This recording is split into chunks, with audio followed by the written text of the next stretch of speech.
अस्सलाम वालेकुम, मैं हूं अरशद मुगल और आप देख रहे हैं अरशद व्लॉग।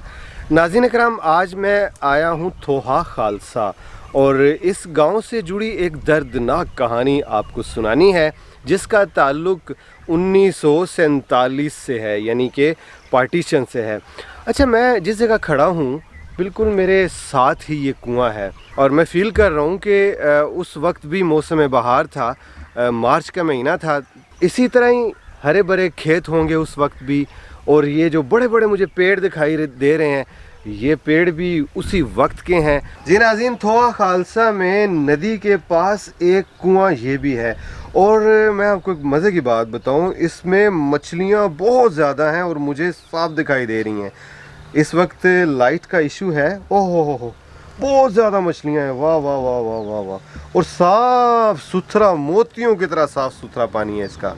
अभी मैं जो कुआं आपको दिखा रहा था उसके पास में खड़ा हूँ। सामने वो पुरानी नदी है और मेरे अकब में जो इस तरफ से आपको रास्ता दिखाई दे रहा है, कुछ ख़वातीन इधर से आई थीं और एक आपको इस तरफ से रास्ता दिखाई दे रहा है। कुछ ख़वातीन, ये जो पेड़ आपको दिखाई दे रहे हैं, बड़े बड़े पेड़ आम के, बहुत ज़्यादा पेड़ हैं। इतना ज़्यादा आम का दरख्त है, जिस तरफ भी निगाह दौड़ाएं आपको पुराने पेड़ दिखाई देंगे आम के। तो कुछ ख़वातीन इधर से आईं और इस रास्ते से बेचारी भागती भागती इधर गई। बहुत दर्दनाक मंजर था। मैं इस आम के पेड़ को बहुत गौर से देख रहा था और यही सोच रहा था कि इस आम ने भी उस दर्दनाक सानिया को अपनी आँखों से देखा होगा। और बहुत ऊंचा ये दरख्त है, इसी तरह इसके साथ एक दो तीन और दरख्त हैं। तो ये इन दरख्तों की तरफ अगर आप गौर से देखें तो उस वक्त की दर्दनाक कहानी ये भी बयान करते हैं। और इस जगह अभी जो हवाएं चल रही हैं, उस दौर में भी ऐसे ये हवाएं चल रही होंगी। इसी तरह मौसम बहार था और वो बेचारी ख़वातीन, यहाँ से सामने से ये नदी बह रही है, हम इसको अपनी लैंग्वेज में कसी कहते हैं, तो इसके पास से गुज़री होंगी, इस रास्ते से आईं या बस सामने से आईं और आके इस कुएं में उन्होंने छलांग लगा दी। अभी मैं आपको दिखाता हूँ कुआं और इस कुएं से जुड़ी हुई दर्दनाक कहानी।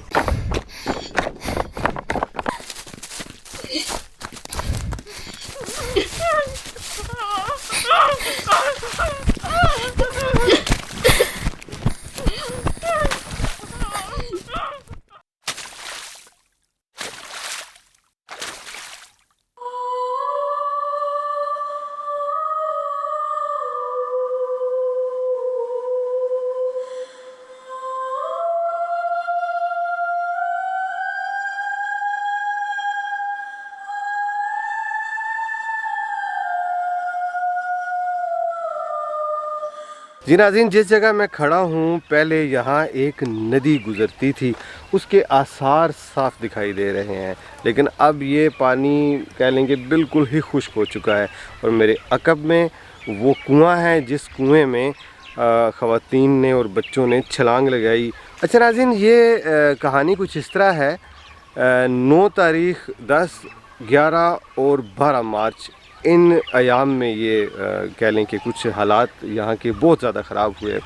और उसकी मेन वजह क्या थी? उसकी मेन वजह ये थी कि एक किरदार है मास्टर तारा सिंह, हमारे खित्ते पोठोहार का, रावलपिंडी का, और उसने ये किया कि पंजाब असम्बली के ऊपर खड़े होके, उसकी छत पे खड़े होके उसने मुस्लिम लीग का झंडा फाड़ दिया। वहाँ मुस्लिम लीग का झंडा लगा हुआ था। उस वक्त तक आलमोस्ट डिसाइड हो चुका था कि पाकिस्तान बनने जा रहा है, जबकि मास्टर तारा सिंह इस चीज़ से बिल्कुल ही नाखुश था। उसने वहाँ खड़े होके पाकिस्तान मुर्दाबाद के नारे लगाए। उसके बाद फिर हालात हुए ख़राब और पहला तो काम ये हुआ कि मास्टर तारा सिंह का जो घर था उसको लोगों ने जलाया। हरनाल उस जगह का नाम है। और उसके बाद फिर ये आग आहिस्ता आहिस्ता यहाँ तक पहुँची। जब यहाँ तक पहुँची तो ये जो थोहा खालसा है ये आलमोस्ट 100% यहाँ सिख पॉपुलेशन हुआ करती थी। तो इसके दाएं बाएं जो मुख्तलिफ छोटे छोटे देहात थे, जिनको हम अपनी ज़ुबान में ढोक कहते हैं, वहाँ मुस्लिम आबादी थी, जबकि ये गढ़ था सिखों का।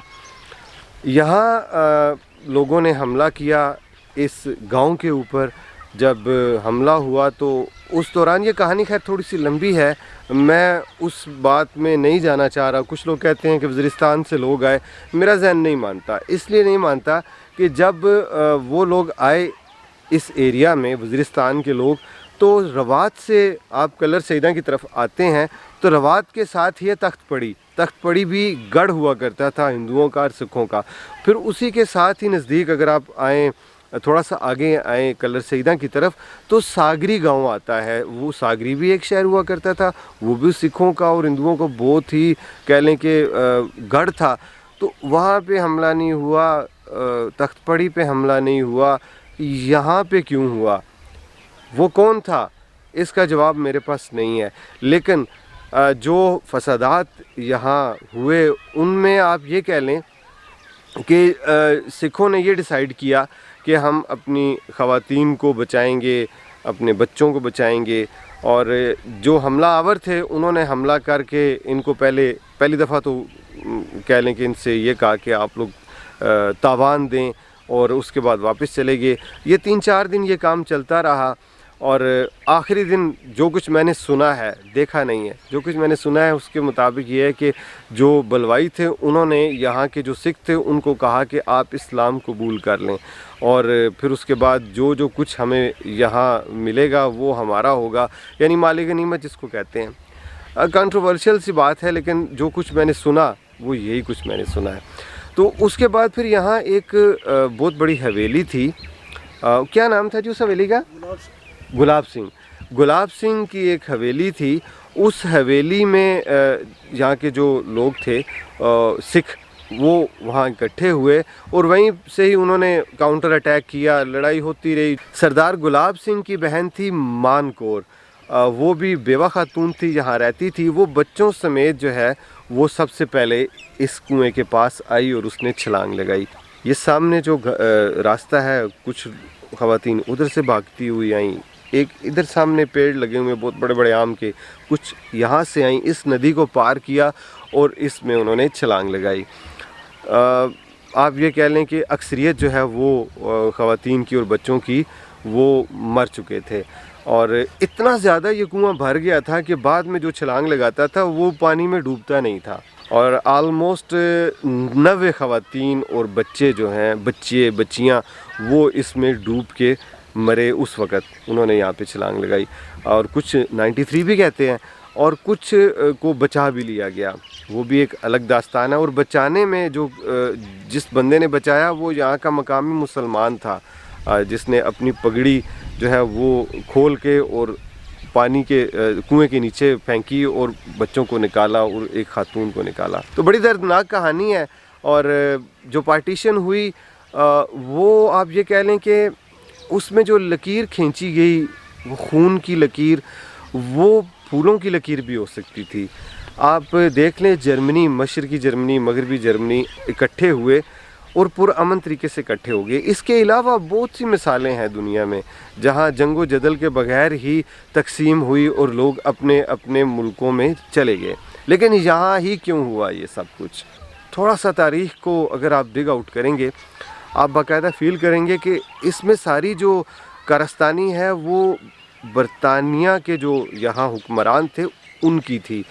उन्होंने मिली भगत के तहत कुछ शरपसंद हिंदू अनासर थे, उनके साथ मिलकर उन्होंने ये सोचा कि क्यों ना हम ऐसी तकसीम करें कि ये लोग लड़ते ही रहें।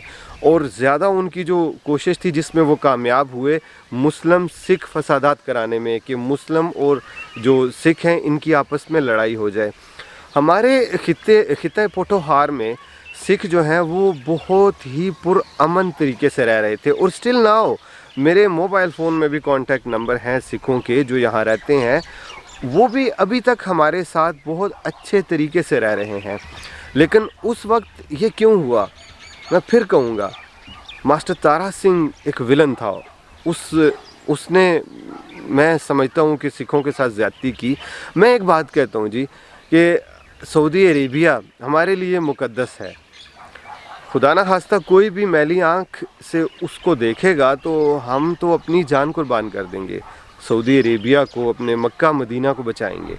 तो ये तो मुक़द्दस मकाम है, ख़ासकर पोठोहार और पंजाब सिखों के लिए, पाकिस्तान की बात कर रहा हूँ। तो अपने जो मुक़द्दस सरज़मीन होती है वहाँ तो लोग कहते हैं नहीं यार हम मर जाएंगे, यहाँ से नहीं जाएंगे। तो नफ़रतें फैलाई गईं, उन नफ़रतों, उन प्रोपेगेंडा में का वो शिकार हो गए उस वक्त के मासूम सिख। और उसका नतीजा क्या निकला? ये जो लकीर खींची गई, ये खून से लथपथ लकीर। सोच के भी खौफ आता है कि किस तरीके से, अब कहते हैं ना इस कुएं में औरतों ने जान बचाई, अपनी इज़्ज़त बचाई और सिख मारे गए। इसी तरह हमारी मुस्लिम ख़वातीन भी मरी हैं, उन्होंने भी कुएं में छलांगे लगाई हैं, हमारे बच्चे मरे हैं, पूरे का पूरा ख़ानदान सफ़ाए हस्ती से मिट गया। मुसलमान ख़ानदान जिन्होंने माइग्रेशन की, उधर से माइग्रेट हुए, पाकिस्तान में आए और पूरी ट्रेन उड़ा दी गई। बहुत हमदर्दी है। जो ख़वातीन यहाँ फौत हुई, खुदकुशी की, यकीन करें दिल खून के आंसू रोता है। तारीख़ की सितम ज़रीफ़ी देखिए, जिन्होंने आग लगाई वो तो अमन से रह रहे हैं, चैन से रह रहे हैं, लेकिन हम अभी तक इस आग में जल रहे हैं। कभी कश्मीर में और कभी 65 की जंग, कभी 71 की, कभी 99 की। हम अभी तक उन्हीं हालात से गुज़र रहे हैं।